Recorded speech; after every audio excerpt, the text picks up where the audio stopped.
Saya Muhammad Abdul Rahman. Ada perkara yang saya ingin sampaikan dan lontarkan persoalan kepada masyarakat di luar sana. Di antaranya, mana ihsannya? Saya diajar oleh JISPH tentang ajaran Islam, tetapi sebenarnya bertentangan dengan ajaran Islam yang suci. Saya pernah mempercayai setiap bulu dan janggut dari tubuh pemimpin ada keberkatan, dan saya pun berkorban menyerahkan diri dan harta kepada pemimpin dan jemaah. Saya nyatakan lagi, mana ihsannya? Saya dikahwinkan oleh JISPH dengan sesama ahli, tetapi masa untuk saya bersama dan berjumpa dengan isteri perlu keizinan dan restu pemimpin. Saya tidak dibenarkan tinggal sekali. Mana ihsannya? Saya bekerja untuk JISPH tetapi tidak dibayar gaji dan dicalonkan ke DSP dan sosok untuk tempoh 10 tahun lamanya. Hanya makan minum dan tempat tinggal disediakan. Mahkamah Buruh perintahkan JISPH bayar gaji saya. Hingga ke hari ini saya tak terima apa-apa bayaran. Saya tidak dibenarkan memiliki telefon kecuali dengan restu pemimpin. Amat malam, wang sara hidup iaitu beri waktu itu diberikan oleh kerajaan juga perlu diserahkan semuanya kepada pemimpin. Mana ihsannya ketika anak saya mengalami kecederaan hingga menerima jahitan yang dipercayai berpunca dari penjaga rumah amal kebajikan dan di bawah JISPH, tetapi tidak dibenarkan buat laporan apa-apa laporan kepada pihak berwajib kecuali setelah direstui oleh pemimpin. Saya yang mampu buat laporan setelah saya keluar dari JISPH ini berkaitan dengan anak saya sendirian. Kesan trauma anak saya yang dikurung dalam sangkar anjing gara-gara terkencing, hanya terkencing dalam seluar saja oleh penjaga rumah amal kebajikan di bawah JISPH.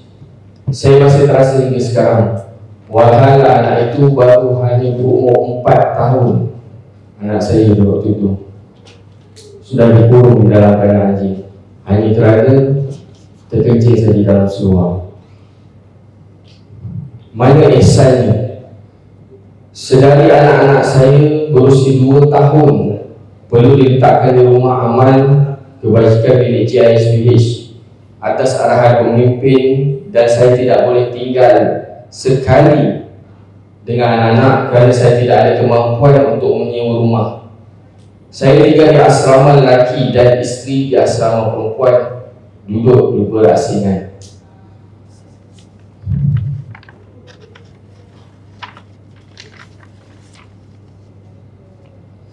Saya nyatakan lagi, mana ihsannya? Ketika saya melarikan diri dari JISP buat kali pertama, iaitu pada Januari 2020, saya telah dipujuk rayu dan dihantar bekerja dan ditahan di pusat kuarantin di Pulau Tioman hampir 10 bulan lamanya, dan tidak dibenarkan berhubung dengan dunia luar kecuali dengan restu pemimpin. Saya hanya bebas dari tempat tersebut bila saya insaf dan taubat mengikut kehendak pemimpin. Itu punlah hasil daripada restu pemimpin sendiri. Semakin saya melawan, semakin lama saya ditahan. Saya terpaksa mengalah untuk pendekkan masa saya ditahan waktu di Pulau Tioman. Mana ihsannya? Ketika saya dekat tinggalkan JISPH kali kedua pada Oktober 2021, isteri dan anak saya disorokkan oleh pemimpin. Saya berusaha mencari tapi saya gagal. Saya mencari ke sana kemari, daripada saya dari Johor sampai ke Perak, berulang-alik mencari isteri dan anak saya, tapi mereka sorokkan. Saya hanya dapat berjumpa dengan isteri saya semula 2 bulan setelah itu. Dengan isteri saya dipaksa firekan. Saya dapat berjumpa dengan isteri saya semula pada 2 bulan setelah saya keluar daripada JSPH,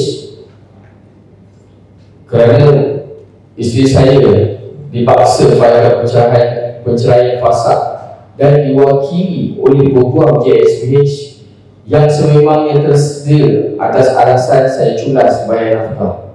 Itu kebiasaan mereka akan lakukan kepada mereka yang akan berani keluar daripada JSPH sendiri. Saya nyatakan sini kepada isteri saya masih sayangkan isteri saya dan saya nak hidup sebagai sebuah keluarga bersama anak-anak. Itu adalah hasrat saya lah. Kalau perlu kembali kepada saya, dan saya menerima dengan hati yang terbuka.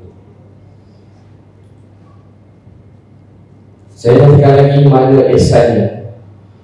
Semenjak Oktober 2021, saya tidak dapat berjumpa, bermalam dengan anak saya, hingga berlaluan 3 tahun dan tidak dibenarkan oleh pemimpin JSPH. Saya langsung tak dapat jumpa anak saya selama 3 tahun. 3 tahun saya tak dapat jumpa.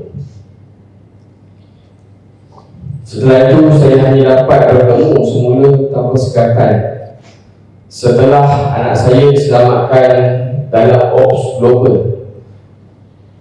Setelah itu baru saya dapat bertemu dengan anak saya. Saya nyatakan lagi mana ihsan.